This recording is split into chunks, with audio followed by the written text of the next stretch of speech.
9:24 is the time. Well, now let's talk about the government being urged to invest significant extra funds in social care, but not in 3 years' time, when most of that money's going in from that national insurance increase, but within weeks, to help the unbearable situation faced by people with dementia and their families. This is according to a report by the Health and Social Care Committee, chaired, of course, by former Health Secretary Jeremy Hunt. They're saying the families living with dementia through no fault of their own are at the sharp end of a system that does not work. Let's talk to Penny Hutchinson, who's a care rights activist whose own 80-year-old mother has dementia and is in a care home currently. Good morning to you, Penny. Good morning. Thank you very much indeed for joining us. I mean, look, this has been an issue for many, many years. Things got an awful lot worse during the pandemic. We had the awful situation of people not even being able to see their loved ones, and so many people being left with dementia, unable to have that human contact. But this is yet another report saying we urgently need money. What would that money be used for, and what should it be used for? Well, I have a slightly alternative view on some of the sort of mainstream reporting that's going on around funding. And my views do not apply to all care homes, but to the big service providers. And these are the ones who you referenced, Julia, who have seemingly struggled to respect the rights of residents throughout this pandemic. So the handful at the top who control the large percent of the market and the sector, which, by the way, is worth about £16 billion a year. So these highly profitable businesses are sitting behind a cosy sort of like veil, which is a front caused by the vulnerability of the people they're looking after and the hardworking carers. When you pull that veil back, you find highly profitable businesses, directors who are flitting from company to company, most of them multimillionaires, concerned not for the vulnerable they hide behind, but for the shares.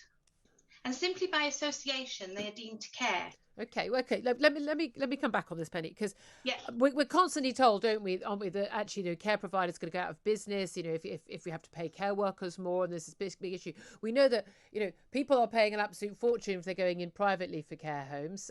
We know that councils are not paying the full going rate. Care workers are paid an absolute pittance, but you're saying actually, although some care homes are struggling, the really big ones, they are making a lot of money, they're making a lot of profit.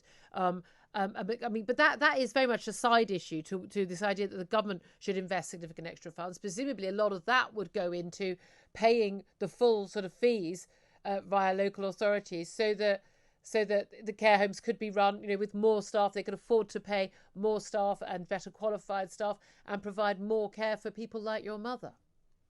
So those are the results we need, absolutely. Yeah. But I think it needs a lot more looking into in terms of how we go about achieving those results.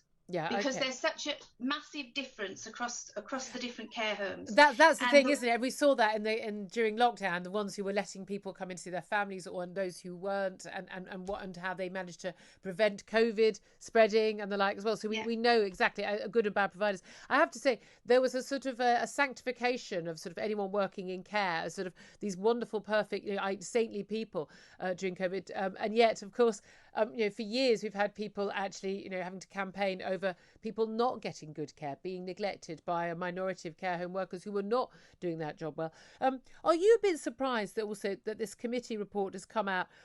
Jeremy Hunt is the chair. He's the former health secretary. He's been doing some media interviews this morning and talking about how it's urgently needs tackling.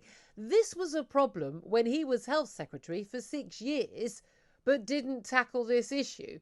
Do you think it's a bit rich for him right now to be saying, oh, here's a problem, you need to do something about it, when he was the man in charge for so long? It's a problem that's been around for an awful long time, even more than 6 years. Lots of people have had an opportunity to tackle it. I think it's very complex because I don't think it's one issue. Yeah. So you have got care homes who genuinely need some help, but then you've got the other top end of this sector who are very vocal. They're the ones who are vocal about needing the funding, but they're the ones who are tone deaf when it comes to understanding the needs of their residents, who are actually their customers, bizarrely enough. Yeah. And you were spot on about the fees. I mean, over the last 6 years, I've seen somebody I know's fees have gone up from £4,100 a month to £7,100 a month. So that's greater than a 40% increase. Yeah. And we have to look at these big providers because they have a responsibility to help fix this, instead of just saying our costs have increased, we need to go back to the public purse. Yeah. These are private companies. They do need to help. Do you think that this involved. shouldn't necessarily be run on a private basis? I'm not sure whether it'd be run any more efficiently or any better on a public basis, but do you think that we should take the profit motive out of looking after our elderly people? I think the private basis is okay. I think the profit is okay, as long as we're getting the service and they follow the guidelines. So there needs to be far more regulation around the private service providers. Yeah. They need more regulating. Those profits need to be monitored, controlled, and fed back in, like you said, into the carers, into the care homes, into the menus, into the services.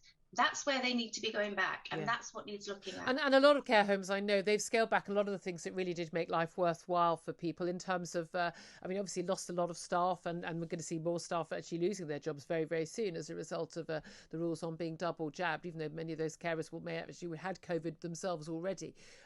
But also in terms of, the visitors going in, doing music sessions or a bit of dance or a little sort of exercise group. I mean, often it's very minimal, but and I know from my aunt when she was in a care home, just how much the whole day, even the whole week, could be focused around this 1 or 2 hours, and all of that's just gone by out the window as a result of the pandemic, and so a lot of the quality of life has gone for people. Yep, and there's no reason for that now. There's ways to do that safely. Many are, but many aren't. And it comes back, I'm afraid, Julia, always to the top 6 or 7 who actually are doing the least with the most. Yeah, very good point. Penny Hutchinson, care rights activist, thank you very much indeed for joining us. 9:31 is the time. Up next, we are going to be talking about food